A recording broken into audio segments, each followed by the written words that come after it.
बच्चों, आज कक्षा 11 के लिए अपना टॉपिक है शंकु परिच्छेद। शंकु परिच्छेद। अब इस शंकु परिच्छेद में हम पढ़ेंगे वृत्त, परवलय, दीर्घवृत्त, अतिपरवलय। ये 4 आकृतियां हैं। ये चारों आकृतियां शंकु परिच्छेद में आती हैं। इसका टॉपिक का नाम शंकु परिच्छेद क्यों रखा गया? क्योंकि ये चारों आकृतियां शंकु को अलग अलग तरीके से काटने पर हमें प्राप्त होती हैं। जैसे कोई शंकु है, ये शंकु है। अब अगर हम देखेंगे तो इसे हम सीधे इसका आधार देखते हैं तो ये क्या है? वृत्त है। अगर हम इसे सीधे ही काट दें ऐसे तो हमें ये एक छोटा वृत्त मिल जाएगा, और ऊपर काट देंगे और छोटा हो जाएगा। तो इस तरीके से पहला सीधा परिच्छेद करने पर हमें क्या मिलता है? एक वृत्त मिलता है। अब अगर इसी शंकु को हम दूसरे तरीके से काटें, जैसे ये शंकु है और हमने इसे तिरछा करके काट दिया, ये जो इसका अक्ष है उससे ये लाइन तिरछी हो गई। जब ये तिरछी हो गई तो यहाँ पर जो आकृति मिलेगी वो आकृति कहलाएगी दीर्घवृत्त। क्या कहलाएगी? दीर्घवृत्त। ये क्या है? ये वृत्त है। अब अगर इस शंकु को हम लंबवत काटें तो कैसी आकृति मिलेगी? जैसे ये शंकु है और हमने इसे इस तरीके से काट दिया, तो जब इस तरीके से हमने काटा तो हमें यहाँ पर इस तरीके की शेप नज़र आएगी। ये अगर हम काट करके देखेंगे शंकु को तो इस तरीके की शेप नज़र आएगी। ये क्या होगी? ये परवलय कहलाती है। और अब अगर हमारे पास कोई डबल शंकु है, ऊपर भी शंकुआकार है, नीचे भी शंकुआकार है, जैसे हम लोगों ने देखा है डमरू होता है, तो अगर कोई डमरू जैसी आकृति है तब अगर हम उसे काटते हैं तो हमें किस तरीके की आकृति मिलेगी और उसका नाम क्या होगा? वो होगा अतिपरवलय। जैसे ये डबल शंकु है,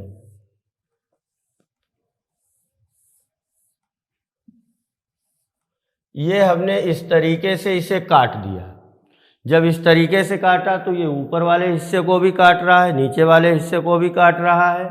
तो यहाँ एक आकृति ऐसे होगी, यहाँ एक आकृति इस तरीके से होगी। इन दोनों आकृतियों को मिलाकर के हम कहेंगे अतिपरवलय। ये अतिपरवलय कहलाता है।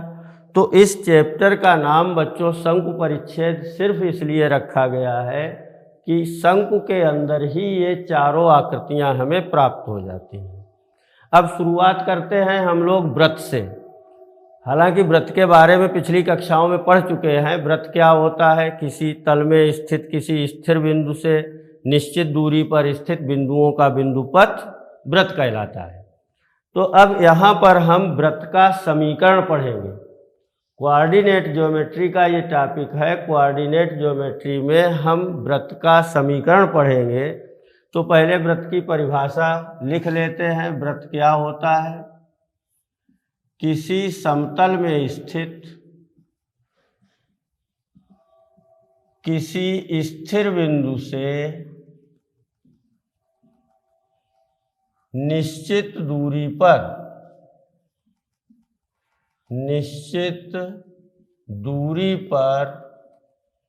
स्थित बिंदु का बिंदुपथ वृत्त कहलाता है।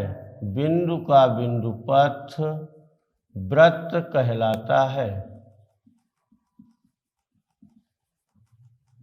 तो ये वृत्त का जो वृत्त की परिभाषा है ये तो हम पिछली कक्षाओं में पढ़ चुके हैं। अब यहाँ पर हम पढ़ेंगे वृत्त का समीकरण। तो वृत्त के समीकरण की अलग अलग स्थितियाँ हैं। पहली स्थिति ये है कि उस वृत्त का समीकरण ज्ञात करो जिसका केंद्र मूल बिंदु है और त्रिज्या जिसकी a है। मतलब त्रिज्या हमें ज्ञात है और केंद्र जो दिया है वो क्या है? मूल बिंदु है। तो वृत्त का समीकरण जिसका केंद्र मूल बिंदु एवं त्रिज्या ए है। तो मूल बिंदु सभी छात्र जानते हैं, जहां x अक्ष और y अक्ष काटते हैं उस बिंदु को मूल बिंदु कहेंगे। तो ये अक्ष है, ये x अक्ष, ये y अक्ष, यहाँ x डैश y डैश, ये पॉइंट O है, इसके निर्देशांक 0,0। अब मान लीजिए वृत्त की त्रिज्या a है, ये OP की लंबाई हम a कह दें, तो हमें त्रिज्या दी गई है OP और केंद्र क्या दिया गया है, मूल बिंदु। अब इस वृत्त का समीकरण हम कैसे ज्ञात करेंगे? वृत्त की परिभाषा क्या है कि इस बिंदु का बिंदुपथ वृत्त कहलाएगा। तो इस बिंदु को हम इस तरीके से चला सकते हैं। अब अगर हम P के निर्देशांक x, y मान लेते हैं, तो निर्देशांक ज्यामिति में हम पढ़ चुके हैं, अगर हम P से एक लंब रेखा खींचते हैं PM, तो ये x, y जो निर्देशांक है, इसका मतलब क्या है, ये OM दूरी ये x होगी और ये PM ये y के बराबर होगी। तो अब देखिए ये त्रिभुज PMO, कौन सा त्रिभुज मिला, PMO। इस त्रिभुज PMO में हम पाइथागोरस प्रमेय का प्रयोग करके x, y और a में एक संबंध स्थापित कर सकते हैं। वो संबंध ही वृत्त का समीकरण कहलाएगा। तो हम लिखेंगे त्रिभुज PMO में पाइथागोरस प्रमेय क्या होता है, आधार स्क्वायर प्लस लंब स्क्वायर बराबर कर्ण स्क्वायर। तो हम लिखेंगे OM square plus PM square बराबर OP स्क्वायर। अब देखो OM की लंबाई कितनी है, यहाँ x है, PM की लंबाई कितनी है, y है, OP कितनी है, a है। तो हम लिख देंगे x square plus y square बराबर a स्क्वायर। यही वृत्त का समीकरण कहलाता है, जिसका केंद्र मूल बिंदु है और जिसकी त्रिज्या a है। तो उस वृत्त का समीकरण क्या होगा, x square plus y square बराबर a स्क्वायर। अब इसी में दूसरा पॉइंट है, मूल बिंदु के अलावा कोई बिंदु दे दिया जाए और उसकी त्रिज्या हमें पता हो, तब हम वृत्त का समीकरण कैसे ज्ञात करेंगे? तो अगला पॉइंट लिखेंगे, उस वृत्त का समीकरण जिसका केंद्र h, k, जिसका केंद्र h, k तथा त्रिज्या a है, त्रिज्या a है। तो अब दूसरी स्थिति में क्या है कि हमें मूल बिंदु के बजाय केंद्र क्या दिया गया है, h, k। तो हम अक्ष खींचते हैं, ये x अक्ष हो गया, ये y अक्ष हो गया, यहाँ कोई पॉइंट हमने ले लिया, ये h, k कोई पॉइंट है, इसे मान लिया हमने M पॉइंट है, ये O पॉइंट है, ओरिजिन है 0,0, ये h, k है। इससे एक निश्चित दूरी पर बिंदु है P, जिसकी दूरी कितनी है, a है, मतलब ये वृत्त की त्रिज्या हो गई। अब MP, इस P का बिंदुपथ क्या कहलाएगा, वृत्त कहलाएगा।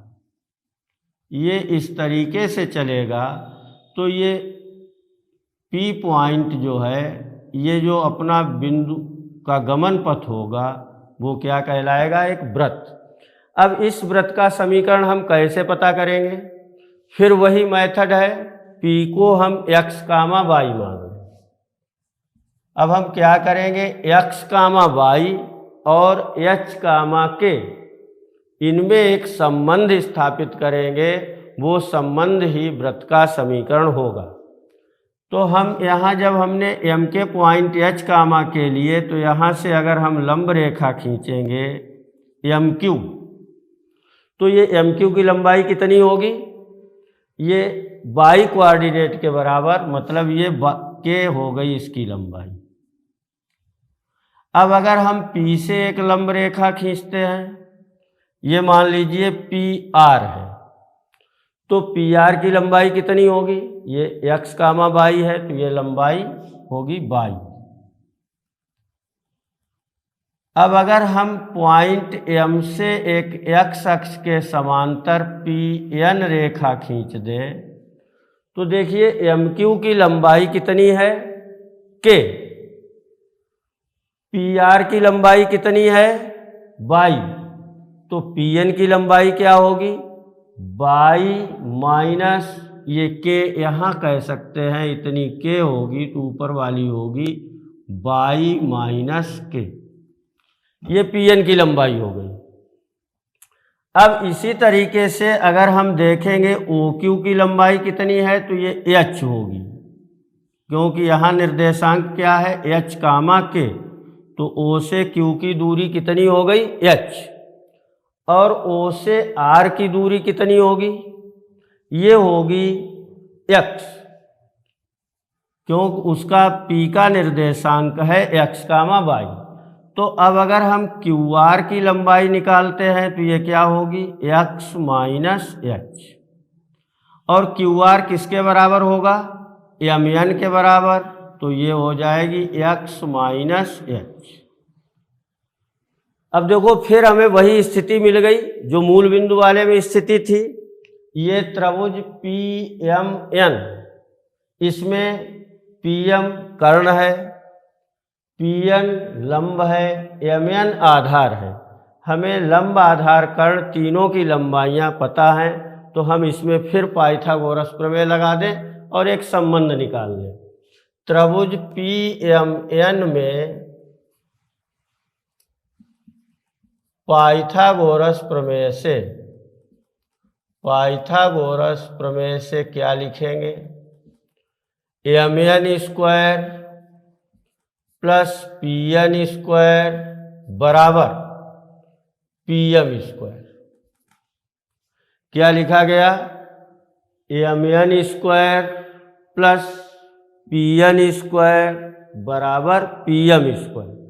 अब MN की लंबाई कितनी है?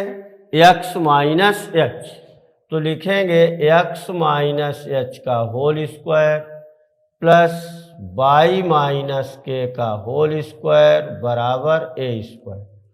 तो ये वृत्त का समीकरण हो गया, जिसका केंद्र h, k और त्रिज्या a है। तो इस तरीके से हम वृत्त के दोनों तरीके के समीकरण ज्ञात कर सकते हैं। पहला था केंद्र मूल बिंदु दिया हो, त्रिज्या a दी हो, तो वृत्त का समीकरण होगा x square plus y square बराबर a स्क्वायर।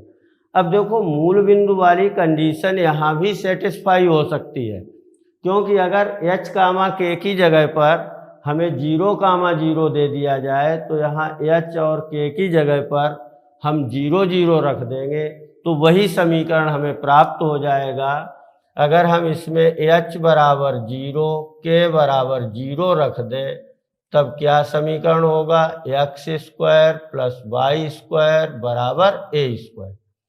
ये केंद्र जब 0, 0 तो ये समीकरण, और केंद्र h, k तो ये समीकरण।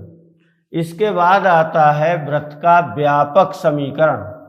ये व्यापक समीकरण क्या होता है?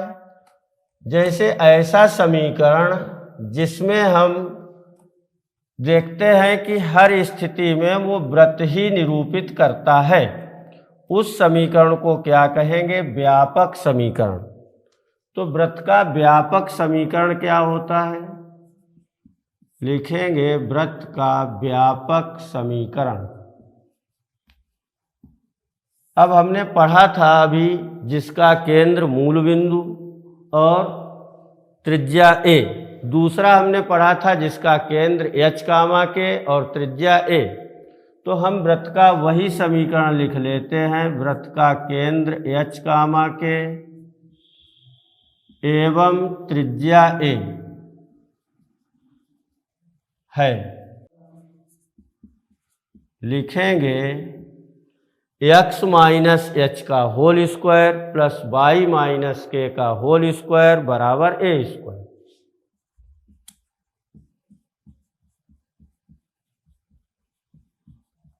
अब अगर हम इस वृत्त के समीकरण में जो होल स्क्वायर दिए हैं इनका प्रसार कर दें तो क्या मिलेगा हमें, x square plus h square minus 2hx plus Y square plus k square minus 2ky minus a square बराबर 0। अब देखो इसे दूसरे तरीके से थोड़ा सिस्टमेटिक लिख सकते हैं ऐसे, x square plus Y square minus 2hx minus 2ky plus h square plus k square minus a square बराबर 0। अब अगर हम इसमें माइनस एच को जी कह दें और माइनस के को एफ कह दें और H square plus k square minus a square बराबर सी कह दें तो ये समीकरण क्या बन जाएगा, x square plus Y square plus 2gx plus 2fy plus C बराबर 0। इसे हम वृत्त का व्यापक समीकरण कहते हैं। हाँ, तो हम लिखेंगे इसे